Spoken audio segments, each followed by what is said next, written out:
Assalamualaikum warahmatullahi wabarakatuh. Sahabat-sahabat dimanapun Anda berada, jumpa lagi dengan saya. Kali ini saya akan membahas tentang 10 cara untuk membuka mata batin.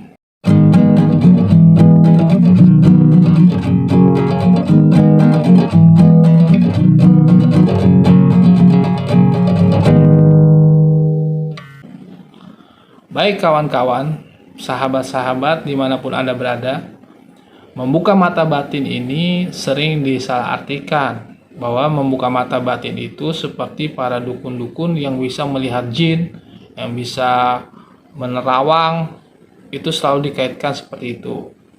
Nah, membuka mata batin tidak hanya sesederhana itu.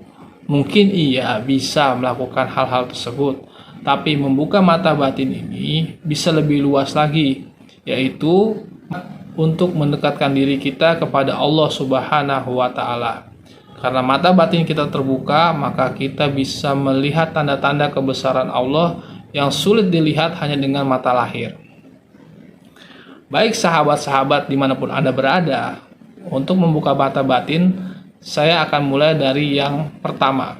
Untuk membuka mata batin yang pertama adalah dengan memperbanyak lapar dan haus. Lapar dan haus ini berarti dengan memperbanyak berpuasa. Bisa puasa wajib, yaitu bulan Ramadan. Bisa juga puasa sunnah, seperti Senin Kamis, atau puasa Nabi Daud, atau puasa berturut-turut, seperti 7 hari berturut-turut, 10 hari, atau 40 hari. Nah, itu dilaksanakan untuk membuka mata batin. Maka harus diniatkan terlebih dahulu adalah untuk membuka mata batin. Ketika kita lapar dan haus, kita akan tersiksa di situ. Tenggorokan kita akan kering, lalu perut kita akan lapar. Di saat itulah yang namanya ruhani kita hidup dan cahaya yang terang benderang muncul di diri kita. Sebagaimana kita ketahui dalam beberapa hadis bahwa orang yang terlalu banyak makan dan minum itu bisa mematikan akalnya. Disitulah pentingnya berpuasa. Karena dengan berpuasa, akal kita ini akan terang benderang seperti cahaya.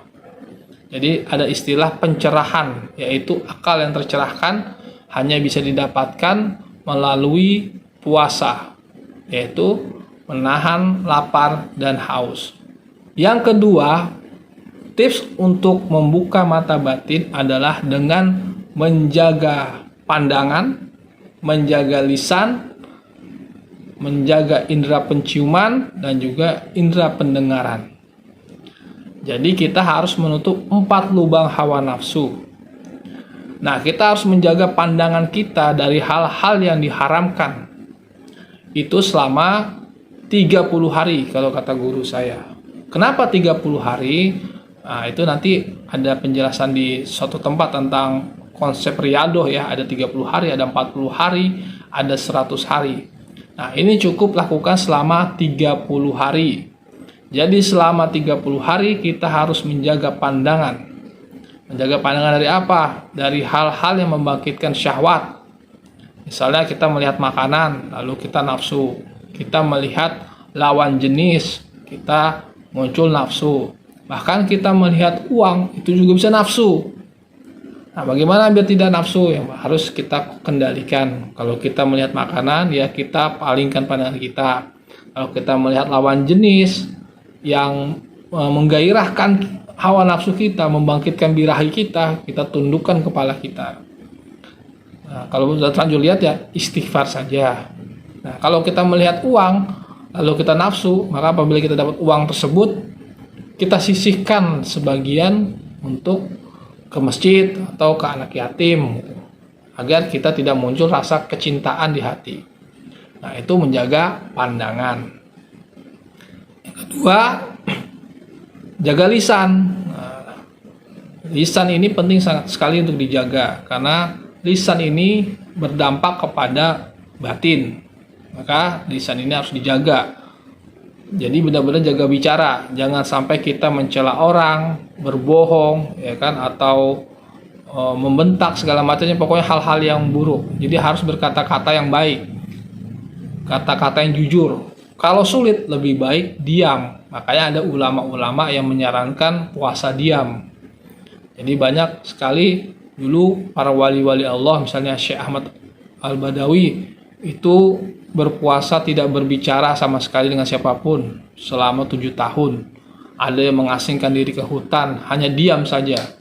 Nah, itu karena bisa membuka mata batin. Dan kalau kita bisa sinkron ucapan kita, itu katanya kalau kita banyak bisa menahan omongan kita, nanti ucapan kita menjadi secidumatu seucap nyata.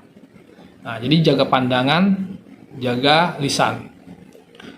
Lalu jaga pendengaran. Jangan kita mendengarkan hal-hal yang buruk, karena kunci utama syahwat adalah di pendengaran.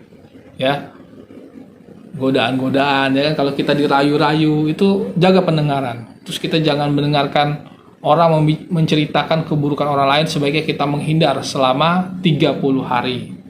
Kalau kita bisa melakukan itu, maka mata batin kita akan terbuka. Dan juga hidung, hindari juga mencium harum-harum bau-bau makanan yang lezat itu kan, bau duren, ya kan, bau apa kayak bau sop, bau ikan segala macam itu dijauhkan.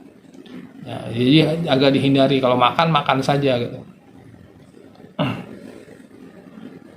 Yang ketiga, tadi 1, 2, 3 ya. Yang ketiga, tips untuk membuka mata batin adalah dengan sedikit tidur. Nah, tapi sedikit tidur ini bukannya nonton bola, bukannya main games, tapi benar-benar riadoh, wirid, ya kan? Lalu bermeditasi mungkin ya. Jadi benar-benar, atau membaca buku atau membaca kitab, lakukan hal-hal yang positif. Jadi bukan melakukan hal-hal yang negatif misalnya. Jadi benar-benar sedikit tidur. Jadi misalnya tidurnya itu 3 jam, 2 jam. Nah, kalau kita mampu menahan diri dengan sedikit tidur, maka mata batin akan terbuka. Yang keempat adalah sholat sunnah di sepertiga malam. Berarti sekitar jam 2 ke bawah ya. Jadi jam 2, jam 3 sampai menjelang subuh itu kita melaksanakan sholat malam. Nah, sholatnya berapa rakaat? Bisa 20 rakaat atau 11 rakaat. Jadi sholat sunnah. Nah, itu kita lakukan konsisten selama 30 hari. Atau bisa juga 40 hari. Tapi kalau berdasarkan yang pernah saya dapat, itu cukup 30 hari. Nah, kalau kita tahu kan ada namanya sholat tarawih ya kalau bulan Ramadan. Nah, itu coba kita istiqomah menjalankan sholat tarawih atau sholat sunnah lainnya, misalnya sholat tahajud ya di sepertiga malam. Itu 20 rakaat atau 11 rakaat. Lakukan qiyamul lail. Nah, itu kalau kita bisa konsisten selama 30 hari kita sholat sunnah di sepertiga malam, maka itu nanti mata batin kita akan terbuka. Jadi seluruh pengikat-pengikat yang menutup mata batin kita ini akan terbuka.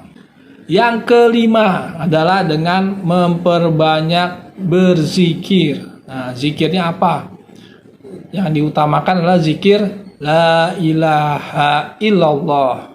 Atau bisa juga zikir yang komplit, subhanallah walhamdulillah wala ilaha illallah wallahu akbar.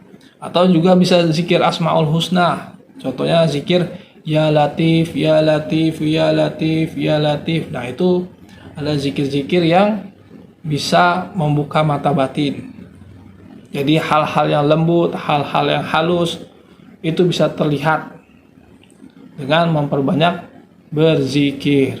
Yang keenam, perbanyak sholawat. Nah, sholawat ini memang zikir juga sebenarnya. Tapi sholawat di sini dikhususkan adalah sholawat-sholawat yang bisa membuka mata batin, yaitu misalnya sholawat Jibril ya. Memperbanyak bacaan sallallahu ala Muhammad, sallallahu ala Muhammad, atau Allahumma sholli ala Muhammad wa ala ali Muhammad, atau boleh pakai Sayyidina, Allahumma sholli ala Sayyidina Muhammad wa ala ali Sayyidina Muhammad, Atau boleh juga pakai menyertakan sahabat, Allahumma sholli ala sayyidina Muhammad wa ala alihi wa sahbihi wasallim, dan sholawat-sholawat lainnya. Itulah pentingnya bersolawat, karena kalau kita bersolawat maka kita akan cepat wusul kepada Allah Subhanahu wa Ta'ala. Kita akan terbuka hijab kita, akan terjadi namanya mukasyafah karena kita memperbanyak sholawat. Bahkan dikatakan kalau orang yang banyak sholawat sudah sampai puluhan ribu kali sehari, itu hal-hal yang tersembunyi di langit dan di bumi itu bisa kita ketahui. Bahkan lintasan-lintasan hati, niat maksud hati seseorang, pikiran seseorang itu bisa kita ketahui kalau kita memperbanyak amalan sholawat. Yang ketujuh adalah dengan memperbanyak membaca Al-Quran. Al-Quran ini sangat penting karena Al-Quran ini salah satunya adalah sebagai cahaya. Dengan kita membaca Al-Quran maka batin kita ini akan bercahaya. Kita tahu, ini kalau lampu semua dimatikan, saya tidak akan terlihat. Tapi kalau lampu dinyalakan, maka saya terlihat. Maka seluruh yang gaib ini semuanya tidak terlihat. Karena apa? Karena batin kita ini gelap. Nah, bagaimana biar batin kita ini terang? Yaitu dengan memperbanyak membaca Al-Quran. Maka disarankan selama 30 hari kalau bisa khatam Quran. Minimal itu. Jadi bisa 1 hari 1 juz. Itu menjadi wiridan sehari-hari, bacaan tadarus ya, istilahnya itu tadarus. Jadi membaca Al-Quran selama 30 hari, jadi harus khatam. Nah, itu sebagai suatu jalan untuk membuka mata batin. Yang ke-8, berziarah ke makam para wali-wali Allah. Kenapa kita berziarah ke makam wali Allah? Karena di makam wali Allah ini banyak orang-orang yang berdoa. Dan karomahnya para wali itu tidak hilang sekalipun beliau sudah wafat. Dan setiap hari rahmat Allah turun di makam para wali-wali Allah. Kalau bisa lihat di YouTube-nya Guru Bakit ya, yang ada seorang ulama di Kalimantan Selatan mengatakan bahwa setiap hari rahmat Allah turun di makamnya para wali Allah. Jangankan kita berzikir, membaca Quran, membaca Yasin, kita duduk saja di depan makamnya para wali, itu kita sudah mendapatkan kucuran rahmat dari Allah Subhanahu wa Ta'ala. Kita akan mendapatkan cahaya yang terang benderang di hati kita. Nah, kalau kita berziarah ke makam wali, apa yang harus kita lakukan? Banyak berzikir, mengirim Al-Fatihah ke wali tersebut, membaca Quran, menghadiahkan kepada wali tersebut, membaca Yasin, menghadiahkan kepada wali tersebut, atau membaca Ratib Al-Hadad, lalu diniatkan untuk wali tersebut. Atau juga kita hanya duduk saja, bertafakur di makam wali tersebut. Nah, itu bisa membuka mata batin. Yang ke-9, dengan sering-sering duduk di majelis-majelisnya orang-orang soleh, orang-orang yang ahli zikir, orang-orang yang ahli membaca Quran, orang-orang yang ahli sholawat, atau ahli ilmu. Kita dengan perbanyak duduk dengan beliau. Misalnya ada para ulama-ulama melakukan halakoh, kita ikut duduk di situ. Ada ulama-ulama yang melakukan pertemuan gitu. Kita tidak usah ikut gabung di ulama itu, tapi kita cukup jaga jarak saja di situ. Di depannya atau di mananya. Itu bisa mendapatkan keberkahan di situ.